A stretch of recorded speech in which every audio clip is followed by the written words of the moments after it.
Welcome back to Prospect Channels TV. My people, we don't come back with another Ogbonge update. ASOROCK is shaking. Hey. My people, he's now becoming very loud. The voice is now getting very loud. This one shot Northerners as a popular Northern activist. Support BIAFRA.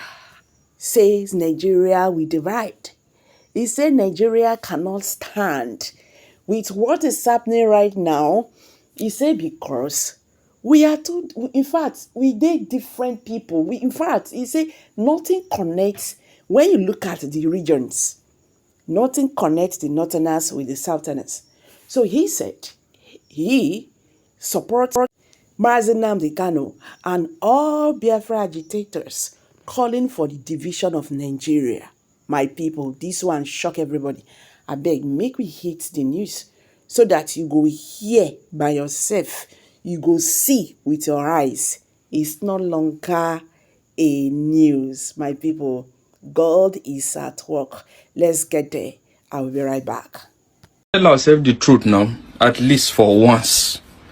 See, I'm going to speak and a lot of people will think I'm speaking like a Biafran. I want us to reason like analytical human beings. The fact is the division of Nigeria with all the indications on ground so far is inevitable.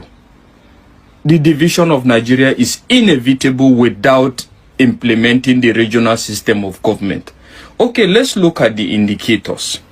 Number one, the fact is the issue of national insecurity at the moment happens to be majorly a northern problem, right? You quite agree with me on that.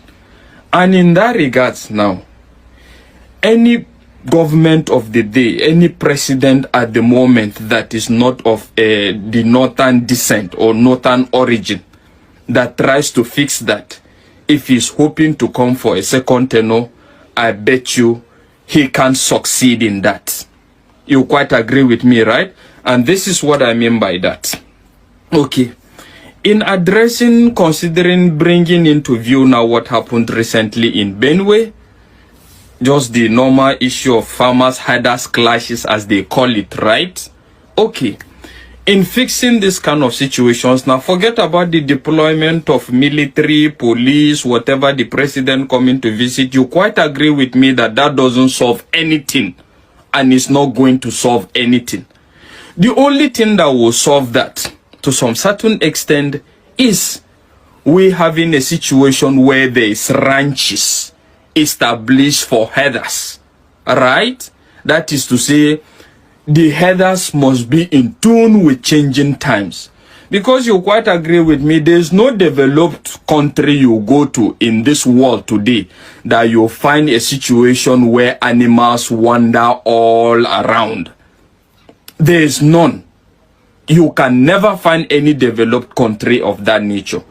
But in so doing now, if the president of the day tries to enforce that, it's going to be rejected by the northerners to some certain extent, evidently clear even in the past, right?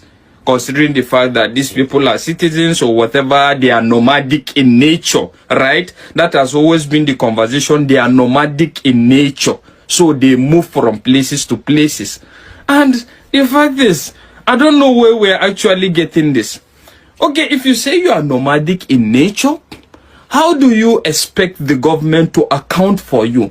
Have you ever seen a country where you have citizens being nomadic in nature and the government can account for them and make budget for?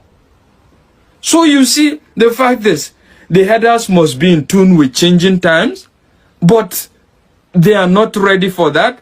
And even the politicians are not ready to have that conversation. Let's look at the issue of dialogue. We need to preach dialogue. We need to be accommodating. There's enough to share, according to Tinubu. But looking at it, you quite agree with me that as far as this life, this nature is concerned now, people have metamorphosized over time, which is the fact that People no more just live because they want to embrace each other in love and peace and harmony. There are two things that guide and regulate the conduct of humanity. One, adequate enforcement of the law. Even in developed countries, that is to say, you know that when you do this, this will happen. You must reap for it. You will go in for it. That makes people behave to some certain extent. Another thing that guides people's conduct is the fact that they must be subordinate and superior. Right? That is to say, in anywhere I live for there to be peace, is either they must be, you are the senior, I am the junior. So you know that when you try me, I will finish you, and me that knows that you are more powerful than me, I will not try you. Those are the things that keeps people in check. But if you think that we're going to sit down and be, in as much as we desire one Nigeria, we want to preach and we want to be all accommodating, we believe we're stronger together, but it's not the preaching of peace and love or whatever that keeps people together. These two indications are what keeps people together. And you quite agree with me to some certain extent, the two is missing. There is no adequate enforcement of laws. We are under-policed. Even the armed forces is overwhelmed, and a lot of other things. So what will keep people in check? So what we're fighting for at the moment is a situation where who is more powerful? Is it me, the Fulani man? Is it me, the Yoruba man? Is it me, the Igbo man? Or is it me, the Hausa man? The fact is, that must be sorted out. When it's sorted out, now everybody will know his position, and people now will just decide to keep quiet and whatever.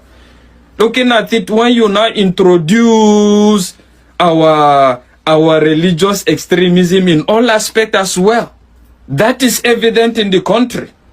You have a lot of radical Muslims, radical Christians who are not ready to tolerate each other. The only thing that will make us tolerate each other, let's tell ourselves the truth, is the full implementation of the law and the adequate protection of the vulnerable. That is just it. And all these things are missing. So how do you tell me we are not going to divide? And the fact is, looking at it now, Tinubu will not dare go that way. Right? Because by the time he tries to introduce that, okay, there must be establishment of ranches to curtail the free movement of the Fulanis, you quite agree with me that he is going to lose a lot of... the fact is, he's already losing at the same time as far as the North is concerned at the moment. And that is what will even bring the division closer in that regards. In the sense that Tinubu doesn't look like somebody that is ready to let go of the fact that this 8 years is his birthright. And at the same time, the Northerners are not ready to give it to him. So when you have a clash of the titans, Abi, that is what I refer to this 2027. Forget about this defection. Clash of the titans is going to definitely give birth to something. So, with all these indications on ground, my brother, the issue of one Nigeria, we are going to get better, will remain nothing but a delusion. Oh my God, this is really very, very loud, I'm telling you. What's your take on this, please? Let's hear from you. Drop your comments below the comment section. Don't forget to share this video. Share this video, make it go viral. Thank you, and bye for now.